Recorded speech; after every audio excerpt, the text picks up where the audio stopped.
1장 10절에서 17절 말씀입니다. 이사야 1장 10절에서 17절 구약성경 제가 가진 성경으로 968쪽 정도 되겠습니다. 구약성경 968쪽 이사야 1장 10절에서 17절 말씀입니다. 교독하겠습니다. 너희 소돔의 관원들아 여호와의 말씀을 들을지어다. 너희 고모라의 백성아 우리 하나님의 법에 귀를 기울일지어다. 여호와께서 말씀하시되 너희의 무수한 재물이 내게 무엇이 유익하뇨.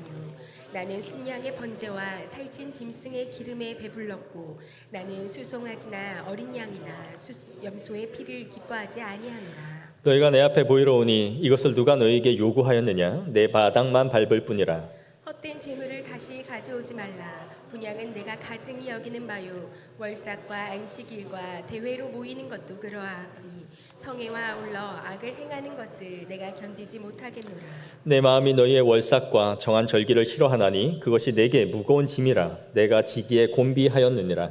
너희가 손을 펼 때에 내가 내 눈을 너희에게서 가리고 너희가 많이 기도할지라도 내가 듣지 아니하리니 이는 너희의 손에 피가 가득함이라. 너희는 스스로 씻으며 스스로 깨끗하게 하여 내 목전에서 너희 악한 행실을 버리며 행악을 그치고 선행을 배우며 정의를 구하며 학대받는 자를 도와주며 고아를 위하여 신원하며 과부를 위하여 변호하라 하셨느니라.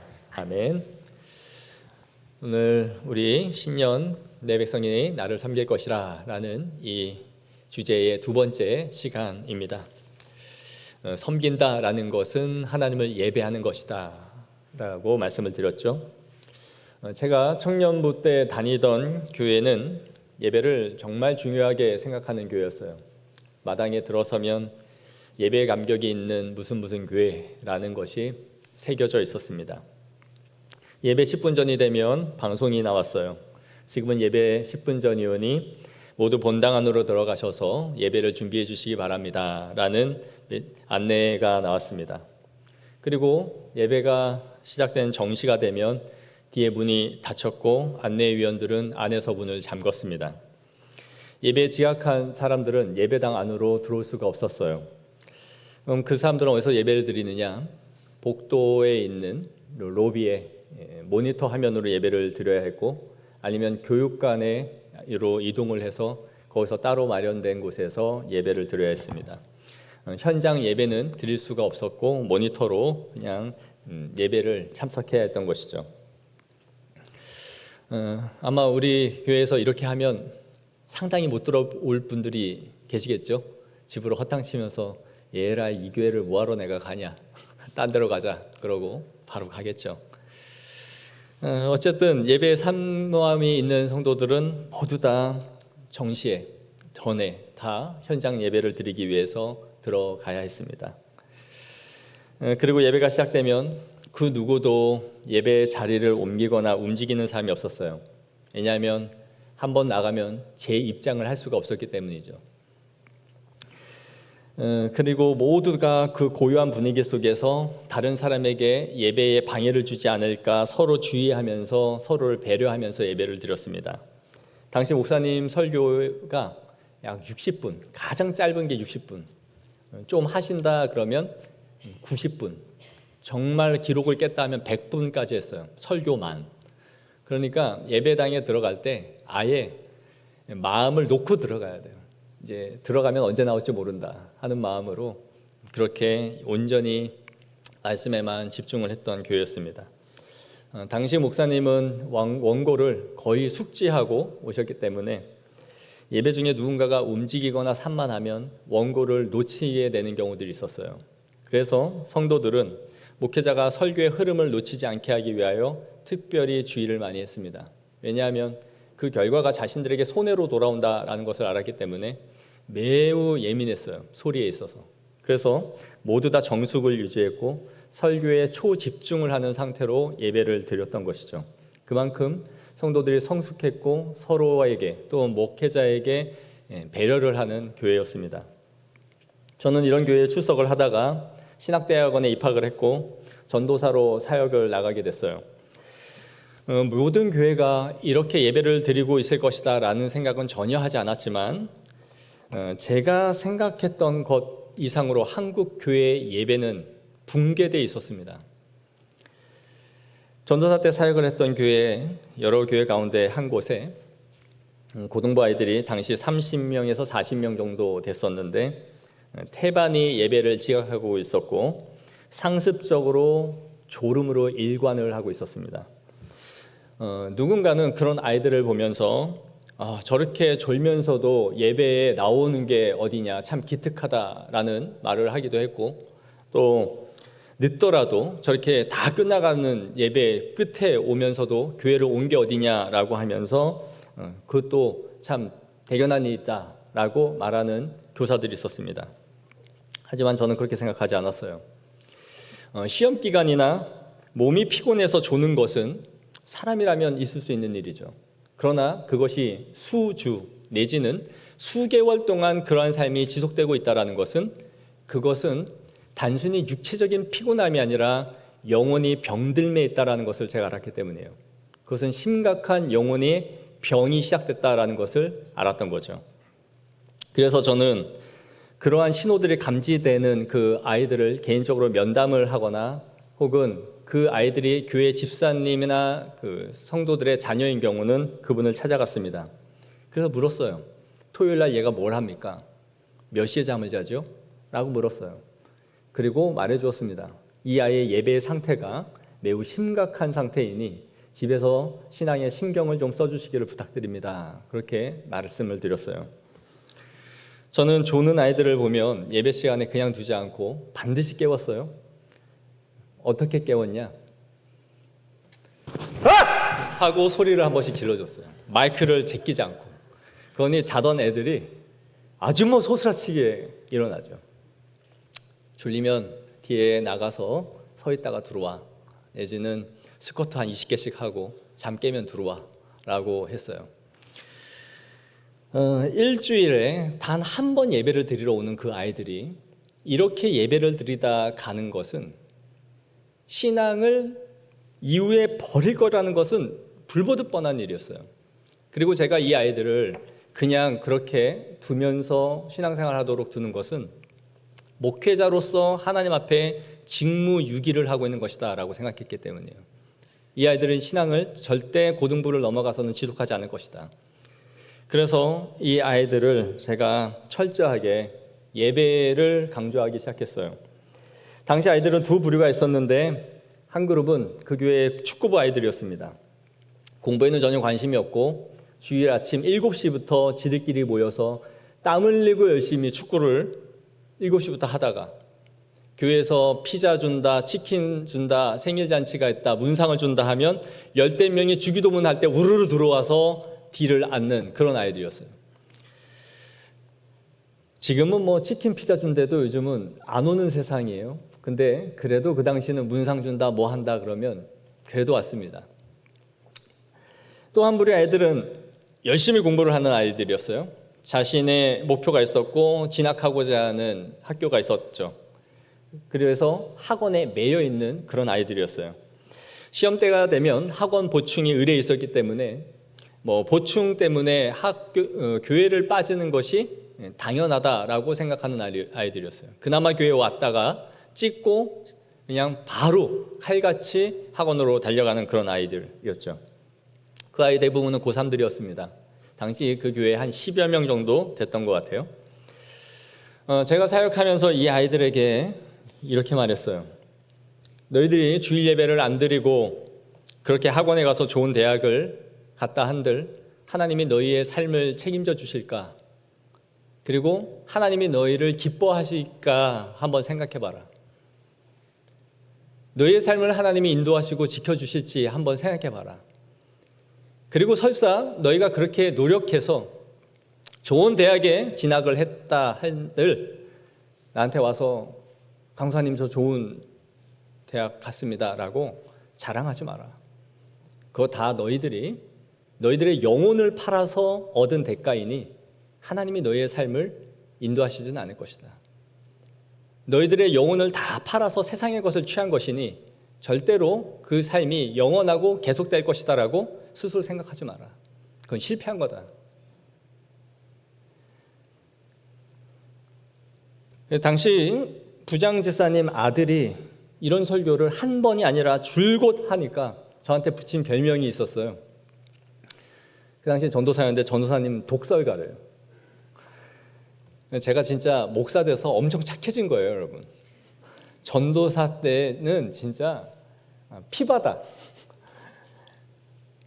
근데 여러분, 목회자가 착해지면 착해질수록 성도들의 신앙이 주저앉는다는 거 알고 있습니까? 목회자가 인격자가 되고 다 받아줄수록 성도들은 바닥을 쳐요. 정말 제가 보면서 요즘 내가 너무 착해진 것 같다. 이제는 못돼져야지. 못돼져야 우리 교회가 살아날 거 아닌가, 이런 생각이 가끔 드는데, 그런데 그렇게 독설가라고 했던 놈이 신학교 갔어요. 총신대. 저는 이 아이들의 예배를 보면서 이 예배가 심각하게 무너졌다는 걸 느끼지 않을 수 없었습니다. 그래서 예배 회복 시리즈를 준비하기 시작했는데, 몇 주를 해야지 하고 시작한 건 아닌데 10주를 진행했어요. 예배가 뭔지, 어떤 마음과 태도로 하나님 앞에 드려야 되는지, 우리의 예배를 받으시는 하나님이 어떤 분이신지에 대해서 설교를 하기 시작했습니다. 그렇게 설교가 3개월 정도 진행이 되어지고 마쳐졌을 때에 아이들이 변화되기 시작했습니다. 한 아이는 저에게 와서 저 오늘 학원 가야 되는데 보충 오후로 다 돌려놓고 또 빼달라고 하고 왔어요 라고 말하면서 자랑하듯 말했어요. 당시 고3 아이들이 가산점을 받기 위해서 토익 시험을 많이 치러 갔는데 대부분의 토익 시험이 주일날 이루어집니다. 그리고 토요일날 하는 토익 시험은 1년에 몇 차례 정도밖에 없어요. 근데 그 아이들이 주일날 보는 시험들을 포기하기 시작했고 토요일날 토익 시험을 보는 날만 아이들이 가겠다라고 삶을 바꾸기 시작했습니다. 항상 멍하게 앉아서 졸음으로 일관하던 아이들의 눈빛이 바뀌기 시작했고 설교를 받아 적기 시작했어요. 찬양을 하면 아예 그냥 침묵으로 일관하던 아이들이 찬양을 하기 시작했습니다. 아이들은 자신의 나름대로 자신들의 예배를 지키기 위한 노력들을 하기 시작했던 것이죠. 그 아이들이 변화되고 있다는 것은 교사들이 먼저 알 수 있었어요. 저는 우리가 이 타성에 젖은 예배를 벗어버리고 정말 온전한 예배자로 세워지기를 간절히 바랍니다. 얼마 전에 이 설교를 하고 듣고 하신 말씀은 아니겠지만 한 분이 저한테 그랬어요. 목사님의 설교 들으면 잽으로 한 대씩 맞는 느낌이었는데 오늘은 원투 어퍼컷으로 맞는 느낌이었다라고 말을 하더라고요. 지난주는 우리 만수르님이 저한테 오셔서 예배가 무너진 성도가 아니다라고 말씀을 하셨는데 그 말씀에 제가 마음에 멍이 들었다. 그래서 제가 그 멍은 주님이 치료하실 것이다. 저는 이렇게 멍드는 설교 성도들이 많아져야 된다 생각해요. 그 멍이 우리를 치유하시고 우리를 낫게 하는 겁니다. 어떤 설교를 해도 아무런 감흥이 없는 사람들이 있다는 걸 저는 알고 있어요. 물에 물 탄 듯 술에 술 탄 듯. 오늘도 그런 설교를 했는가 보다. 여러분, 악플보다 무서운 게 뭔지 아시죠? 무플, 무반응이에요. 저는 설교자가 설교를 하면 두 가지 반응이 일어나야 된다고 생각합니다. 하나는 아멘으로 감화를 받아 삶을 바꾸거나 아니면 인간의 죄성으로 그 설교를 밀어내고 쳐내는 거예요. 받지 않겠다. 예수님이 설교를 하시고 가르치면 항상 두 반응이 일어났죠. 무맛의 설교라는 것은 없습니다. 그냥 좋은 말 듣고 조용히 예배당을 빠져나가는 설교는 연극이나 영화를 볼 때 일어날 수 있죠. 저는 우리가 말씀을 통해 아프지만 살아나야 된다 생각해요. 이런 설교를 하는 목회자도 유쾌한 게 아니고 목회자 스스로도 찔림이 없는 게 아니며 항상 어려운 일입니다. 그러나 우리는 하나님의 말씀 앞에 정직하게 대면해야 돼요. 그 앞에 정면으로 마주 서야 돼요. 그러면 성령님께서는 우리에게 말씀하세요. 무엇이 우리의 영혼에서 무너져 있는지, 그리고 하나님이 기뻐하시는 것이 무엇인지를 우리에게 알려주시고, 그 믿음의 걸음을 떼는 성도들에게 하나님은 힘과 용기와 은혜를 더해 주셔서 그 삶을 지속할 수 있도록 우리에게 은혜를 주신 분이 하나님이십니다. 우리의 예배가 무너지는 이유 가운데 하나는 바로 타성과 습관입니다. 우리는 낯선 곳에 가면 당연히 긴장을 하게 되죠. 여러분들이 만약에 신입사원이 돼서 업무를 배정받게 되면 사수가 여러분에게 일을 하나하나 가르치고 배우게 될 거예요. 그러면 우리는 초긴장입니다. 혹시 실수하지 않을까? 그런 생각을 하는 거죠. 하지만 어느 순간이 되면 모든 게 익숙해지기 시작할 겁니다. 몇 달이 지나면 늘 보던 사람들, 만나는 사람들을 대하게 되고 그렇게 어렵던 사수도 이제는 한두 마디 농담은 할 수 있을 정도로 편한 관계가 되는 거죠. 일도 이제는 익숙하기 시작해집니다. 운전을 처음 배울 때 한번 생각해 보십시오. 운전대를 잡으면 막 식은땀이 나고 내가 차선을 이탈해 가는 게 아닐까 혼자 막 조바심을 내게 되죠. 한 30분 운전하고 내리면 막 목이랑 어깨가 뻐근해가지고 결리기 시작해요. 왜요? 하도 긴장 상태로 운전대를 잡고 있었기 때문이죠. 그런데 한 5년, 10년 정도 지나면 어떻게 됩니까? 편하죠. 옆 사람과도 실컷 농담하고 전화통화도 하고 그리고 음악도 듣고 심지어 이제 문자까지 보내죠. 그 딴짓을 하다가 사고가 나기 시작합니다. 긴장을 할 때는 오히려 사고가 나지 않았는데 긴장이 풀리고 딴짓을 하기 시작하면서 더 많은 사고들이 일어나기 시작하죠. 바로 우리의 예배의 실패가 우리의 익숙함과 이 타성에서부터 무너지기 시작한다라는 거예요. 이제 신앙생활 하다 보면 어느 정도 찬양을 알게 되고 사도신경 주기도문 정해진 흐름에 따라 예배를 드리게 되죠. 20년, 30년 정도 예배를 드리면 뭐 어떤 성도는 설교 본문만 펼쳐도 대강 이런 설교 하겠네라고 통박이 생기죠. 찬양은 다 아는 것이니 뭐 외워진 것도 있고 굳이 찬송가 보지 않아도 따라할 수 있을 정도가 되기 시작하죠. 그러니 따라는 하면서 머릿속으로는 충분히 다른 생각을 할 수 있는 것입니다. 그때부터 우리의 예배는 익숙해지고 우리의 예배가 형식화되기 시작하는 거예요.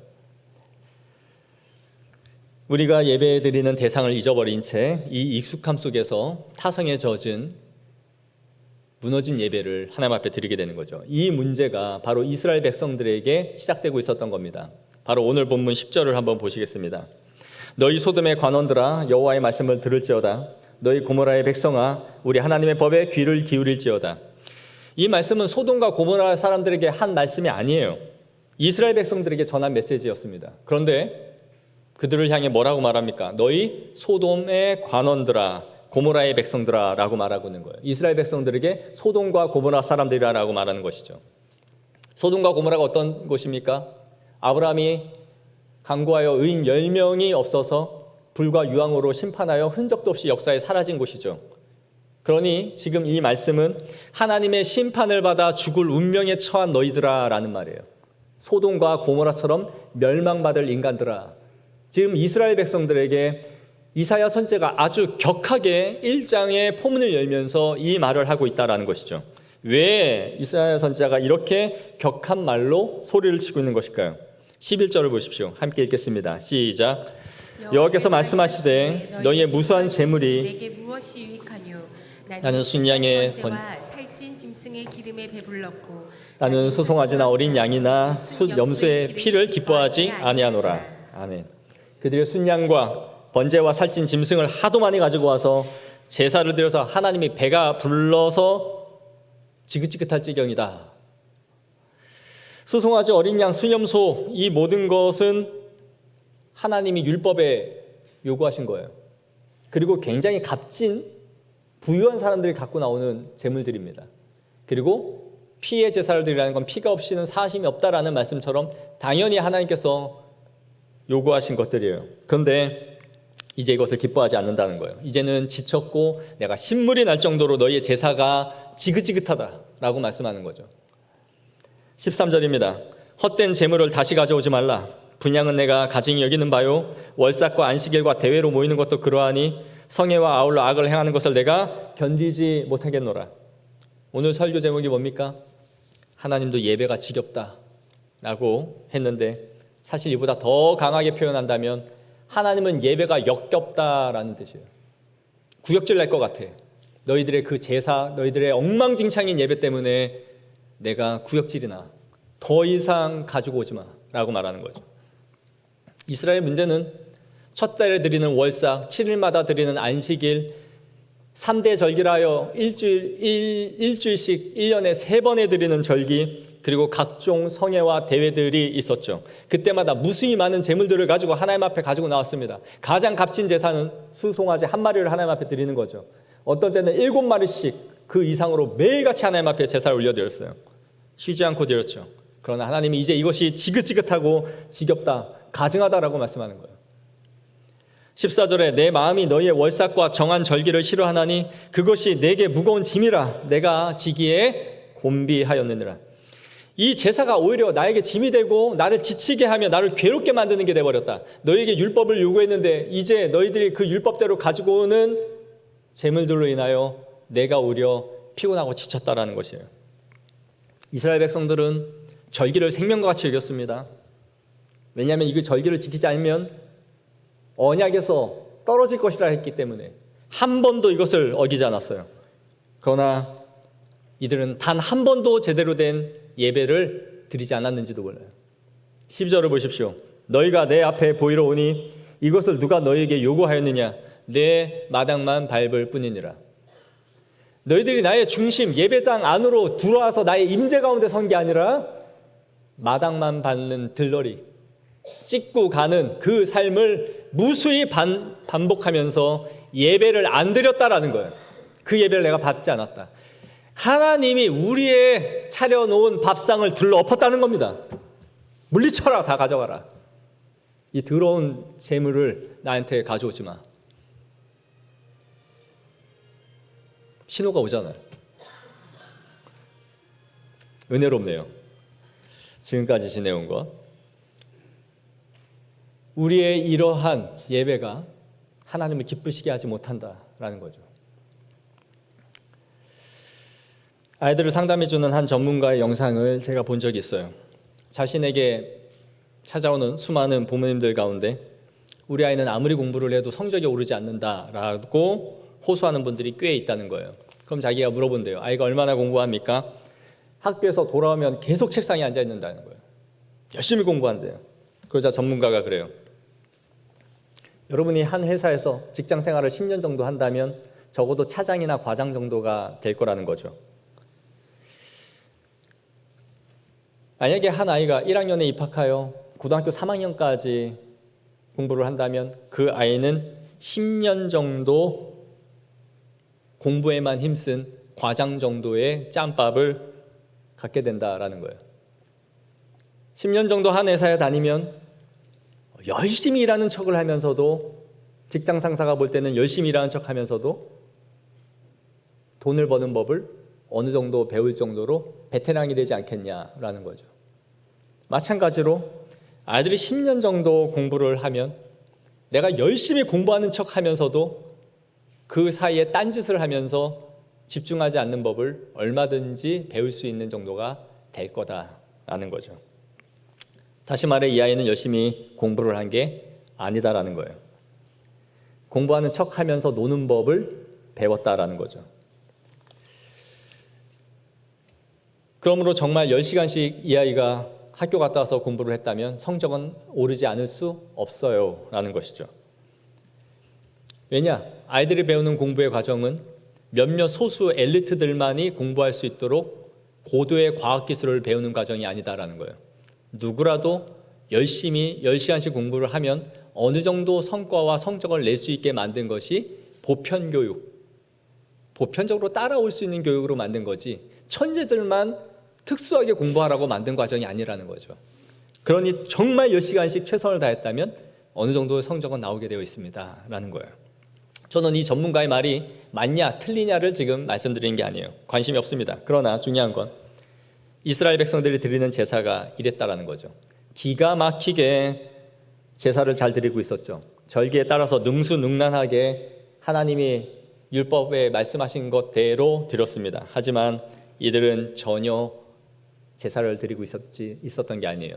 공부를 하는 척하면서 능수능란하게 공부하는 것처럼 보여주었던 것처럼 이들도 하나님 앞에 능수능란하게 제사를 드리고 있었지만 전혀 제사를 드리지 않았던 겁니다. 이게 얼마나 소름 끼치는 일입니까? 여러분들이 이렇게 예배를 드리고 앉아있다고 하지만 하나님이 그 예배를 전혀 받지 않고 역겨워하시거나 괴로워하신다면 그것이 1년에 한두 번의 예배의 실패가 아니라 수개월 내지 십수년 동안 똑같은 그러한 예배 행위를 우리가 하고 있다. 그리고 내 예배를 단 한 번도 하나님이 받으신 적이 없다라고 한다면 이것은 얼마나 두렵고 소름 끼치는 일입니까? 내가 완전히 예배의 실패자로 서 있었구나 라는 것을 생각해 보라는 것이죠. 어떤 예배를 드리고 있습니까? 어떤 마음으로요? 지난주에도 말씀드린 것처럼 무슨 생각을 하며 왜 이 자리에 앉아 있는지를 묻고 있느냐라는 겁니다. 꽤 오래된 가스펠 그룹 가운데 유니즌이라는 그룹이 있습니다. 지금은 활동을 하지 않는 것 같아요. 그런데 이 그룹이 부른 맛 잃은 소금이라는 노래가 있는데 우리 한번 들어보면 좋을 것 같아요.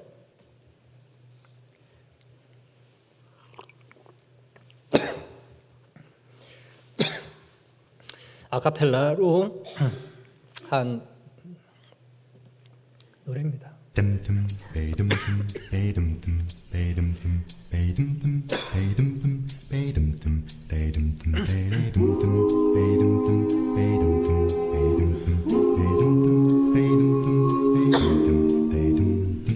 드라마 끝까지보다 시간 예배를 스포츠 중계 보러 길쭉귀가 다음 주는 바캉스를 떠나오니 오주여 해변으로 임하소서. 장로님의 기도 때는 만점 벌주 목사님의 설교 때는 설교비만 하지만 죽도는 말아야지. 밤에 끝나자마자 서울은 되자. 내가 믿게 편한 방식으로 자기를 위한 예수님을 만들어내고 마음에 드는 말씀 골라 자기에게 이롭도록 해석하지. 내가 믿기 편한 방식으로 나를 위한 예수님을 만들어내니 십자가에 못 박히신 예수님은 없네. 성가대가 노래하면 실력평가 안 가져오는 등 찾아 뒤적뒤적. 밥 먹을 땐 누가 볼까 눈만 껌뻑. 술 마시고 담배 필 땐 무심는 자. 목사님이 몰라준다 투덜투덜. 보기 싫은 사람 있어 구해받고. 그래도 헌금은 꼬박꼬박. 왜냐 봉사하면 그 대가로 못 받을 테니. 내가 믿기 편한 방식으로 자기를 위한 예수님을 만들어내고 마음에 드는 말씀 골라 자기에게 이롭도록 해석하지. 어렸을 적엔 기도할 때 눈 뜨면 안 된다는 선생님의 말씀에 아프도록 두 눈 꼭 감고 손 모아 기도했었습니다. 하지만 언제부턴가 내 손은 흐트러져만 갔고 기도할 때 아무렇지도 않게 주위를 둘러보곤 합니다. 주님, 저는 지금 너무나 변해버렸습니다. 저를 용서하옵소서. 이제는 어린아이의 순수함으로 돌아가고자 합니다. 가슴이 박히지 않습니까?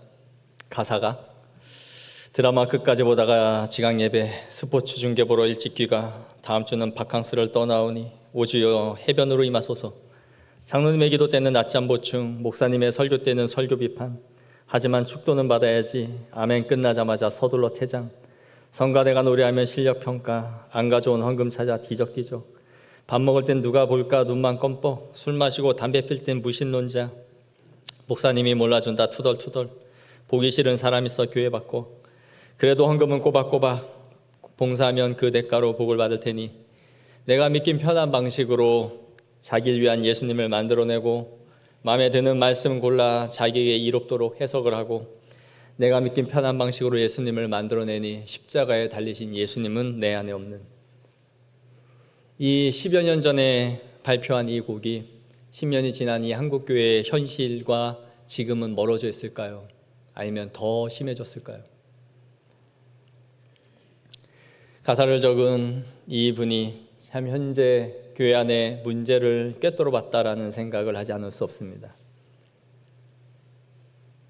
예배는 여러분이 이 자리에 앉아 있느냐 하는 문제로 끝이 나지 않아요.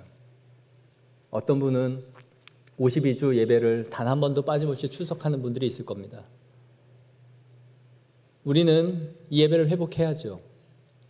다른 걸로 예배를 자꾸 빼고 먹고 살기 바쁘다고 놀겠다고 수많은 방식들로 예배를 그르치는 우리의 삶을 하나님 앞에 다시 세워야죠. 그러나 52주를 예배를 자리에 앉고 있는 성도들은 그 예배의 본질을 바로 세워야 되는 이스라엘의 문제가 있는 겁니다.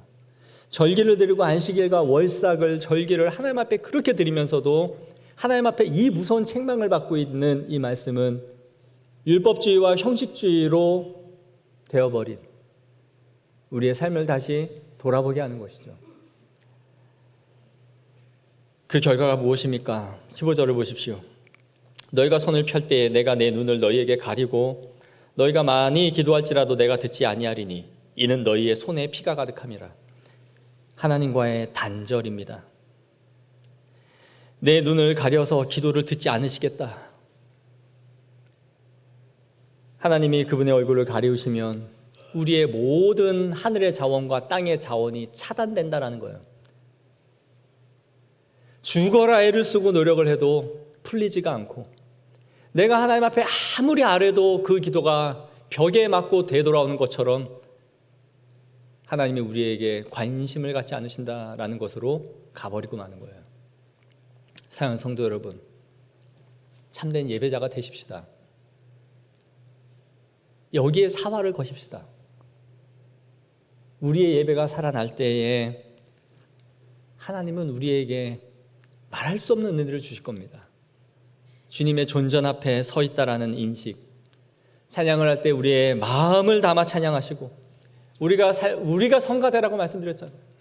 우리가 온 삶으로 하나님 앞에 찬양하고 기도할 때에 마음을 담고 말씀을 들을 때 주님의 말씀이 지금 우리에게 선포하시는 말씀으로 깨달을 때 우리에게 은혜가 임할 것입니다. 그리하여 하나님을 영화롭게 하는 하나님이 받으시는 그 거룩하고 복된 예배가 무엇인지를 우리의 삶 가운데 풍성히 누리는 우리 향기로운 교회 성도들 되어지기를 축복합니다. 기도하겠습니다. 우리 다 같이 이 말씀 가지고 기도하기를 원합니다. 우리 기도할 때에 하나님, 나의 예배에서 이탈되고 삐뚤어진 부분이 무엇입니까? 말씀하여 주옵소서. 형식적인 예배를 벗어버리게 하옵시고 주님과 눈과 눈을 마주대하며 주님의 마음 가운데 들어갈 수 있는 참된 예배자가 되게 하옵소서. 우리 간절히 주신 말씀 우리에게 적용하며 기도하도록 하겠습니다. 하나님 아버지, 오늘 우리에게 말씀하옵시고 오늘도 우리의 일을 깨닫게 하옵시며 주님의 진리 가운데 우리를 보게 하옵소서. 하나님, 우리에게 하나님의 예배에서 이탈한 부분이 무엇입니까? 형식화된 것이 무엇입니까? 아버지, 우리가 예배자로 자리에는 앉아있지만 온전한 예배자가 되지 못하여 하나님께서 물리치시는 예배를 드리고 있는 것은 아닙니까? 하나님께서 우리를 받지 아니하시고 하나님께서 우리의 예배를 무겁고 지겹고 역겹고 그리하여 하나님께서 물리치시는 그러한 예배자가 되어 있지는 않습니까? 타성에 젖은 예배, 습관에 따른 예배, 하나님 그러한 상태로 우리가 있지는 않습니까? 주님, 우리에게 말씀하옵시고 우리를 살려 주시옵소서. 우리의 영혼을 일으켜 주시옵소서. 하나님, 그리하여 우리의 모든 삶이 하나님 보시기에 영광스러운 예배자, 하나님이 받으시는 예배자, 하나님이 기뻐 흡양하시는 예배자로 설 수 있도록 주님 도와 주시옵소서. 하나님, 온전한 예배자가 되기를 원합니다. 우리를 살려주시고 주님 역사하여 주시옵소서. 전능하신 하나님의 은혜가 우리 풍성히 우리 모든 성도들 가운데 임할 수 있도록 주님 도와 주시옵소서. 하나님 아버지, 단 한 번도 예배를 제사를 거르치지 않았으면서도 오히려 이 무서운 책망을 받고 있는 이스라엘의 모습이 오늘 우리 한국교회에 또 나의 일면을 보여주고 있는 것은 아닙니까? 우리가 예배를 얼마나 중요한지를 말하면서도 가장 무너지기 쉬운 것이 예배의 자리라는 것을 우리가 보게 됩니다. 주님, 살아나게 하옵소서. 우리의 영혼이 바르게 세워져서 형식과 율법의 매인 예배가 아니라 영과 진리로 하나님을 기쁘시게 하며 하나님과 교통함이 있고 하나님과 나눔이 있는 깊은 교제 가운데 우리가 설 수 있도록 하나님 도와주옵소서. 예배의 들러리가 되지 않게 하여 주시옵소서. 예배의 중심에 있게 하옵시고 하나님을 맞이하는 주인공인 신부가 되게 하옵소서. 우리 신랑 되신 예수 그리스도를 만나는 기쁨의 자리가 이 예배가 될 수 있도록 도와주시고 이 예배가 회복됨으로 말미암아 하나님의 임재와 영광과 가정의 회복과 역사들이 일어나는 것을 우리가 경험할 수 있도록 참된 예배가 될 수 있도록 우리를 빚어주시고 새롭게 하여 주옵소서.